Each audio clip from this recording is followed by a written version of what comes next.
So TikTok is playing games with my videos again, so I'm having to delete them, try to re-upload them. Sometimes I have to duet my own video, but because they just hide it.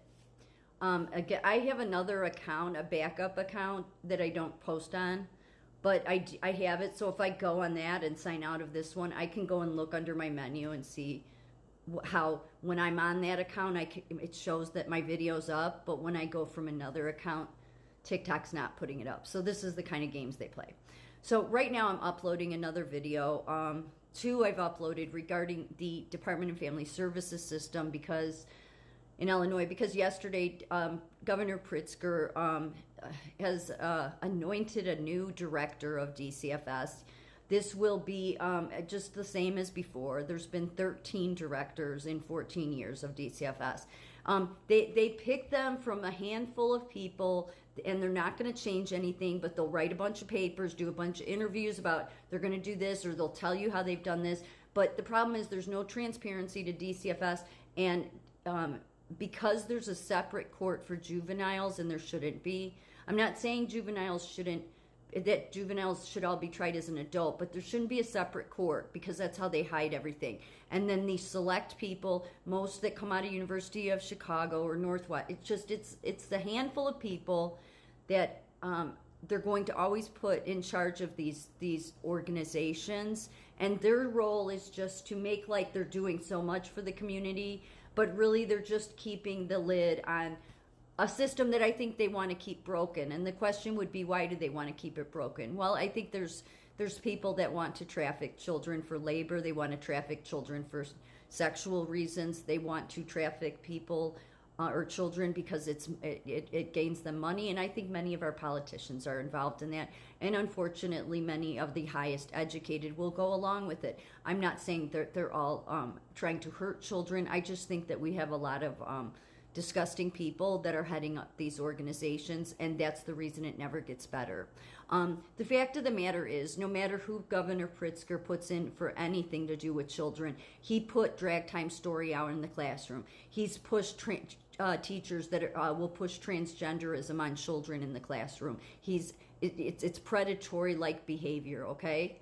And there's because of the frontal lobe, as I've said. So if he will do that to children in this elementary school, I'm talking kids that aren't even in the state system, then do you think that he's going to put anybody as the director that's going to do any good for DCFS? No, but they never do. They just don't. They don't. They keep it broken for a reason. You don't know anything about what happens to state wards. Really, none of us do. We know some stories, but God only knows what a horror show that would be to uncover what has gone on. I think a lot of them have been trafficked for labor.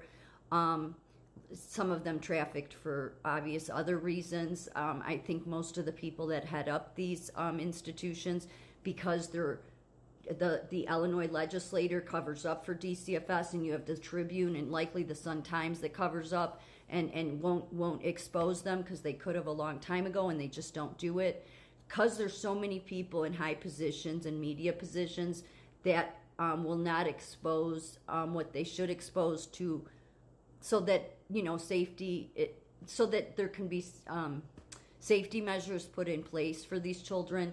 Instead, we have garbage media, we have garbage politicians, we just have a lot of garbage people, unfortunately, that I'm not saying are necessarily pedophiles, but they're okay with getting a big paycheck and just sitting and calling themselves director while they don't do anything to expose the corruption of DCFS and how it's nothing should be. I almost lost my feed there for a minute. That was weird. Anyway, since these kids don't have a guardian that are state wards, I don't think the state has a right. I don't care what's been legislated. I don't think they have a right to dictate that they are the guardians. First of all, they're the worst guardians to have. They're the most abusive. More than that, and I'm sorry if people don't believe that, but it's the truth, okay? I've seen it long enough. I would be a fool to sit there and say, oh, it can't be on purpose, because nothing stays broken this long. This and gets worse over time without it being deliberately made that way. Okay, the fact of the matter is, this is a simple one. We have people in the highest levels of our government, unfortunately, at state and federal levels, media levels, higher educated levels, that have no problem looking away from the trafficking of children, have no problem looking away from the abuse of children.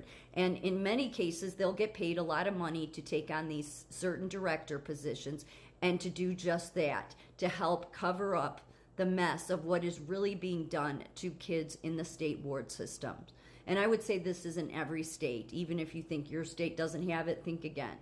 There's a small handful of people, likely out of secret societies in your universities, and this is who they always pull from to end up running these different associations that end up being a barrier to any transparency with the juvenile justice system in Illinois for kids and the DCFS system itself. So when I was looking into this, I came across the CEO that headed up Illinois Collaboration on Youth, that's merged with a DCF, just all this nonsense, okay? But her name was Andrea Durbin, and I'm like, okay, well, we have that bad seed Dick Durbin, and he is a bad seed, and just not a good person. Just not. I'm not going to go into that, but I'm like, oh, I'm sure she's related to him. I can't find a direct link to her being related to him, but I can't find much about her background either. She's just been in a lot of big political positions. I mean, not anything being elected, but, you know, CEOs, she's in the climate cult, that kind of stuff. I'm to the point where I think the whole climate cult is, they know, because there's enough scientists that have said, yeah, the climate changes, it's nothing to be fearful of. So if you're buying into that, it's a perfect way to distract people, because it's these same people that push that climate garbage that also seem to be okay with ignoring what happens to children, and many times it's them that are directly responsible. So it's a great cover to deflect, because I mean, think about it, people that would deliberately put children in harm's way, they're just, nobody in the public would support that. Well, not most people. So they have a desire, a big desire to push the climate cult agenda, because they know that they have been either looking the other way or involved or getting kickbacks or all of the above when it comes to the trafficking of children, most especially the children that don't have a guardian, because they control the state system, and the state is the guardian over DCFS wards. So while I was looking into Dick Durbin to see if he was related to this woman, well, I found this.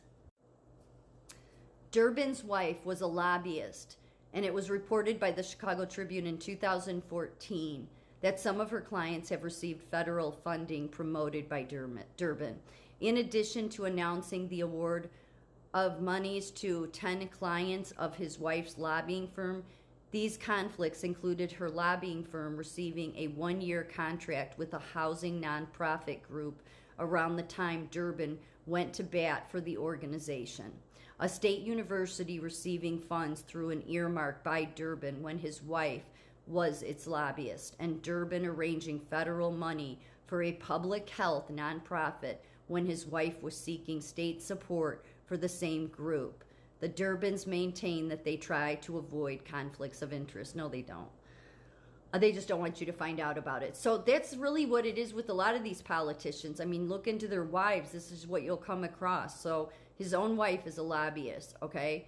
There's no politicians in Illinois that have the people, or most especially the state ward's best interests at heart. They're all bought off, or they're all too scared to stand up and do the right thing, or they've all been blackmailed. I mean, isn't that really what Jeffrey Epstein's role was in many ways? So I'm just to the point where none of these people get into these positions without having something on them, because I think that our election system has been, I mean, everybody knows Chicago's election system has always been a joke.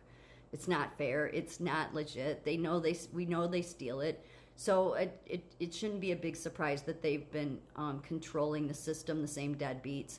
And they decide all of these people that are left on the left and the right.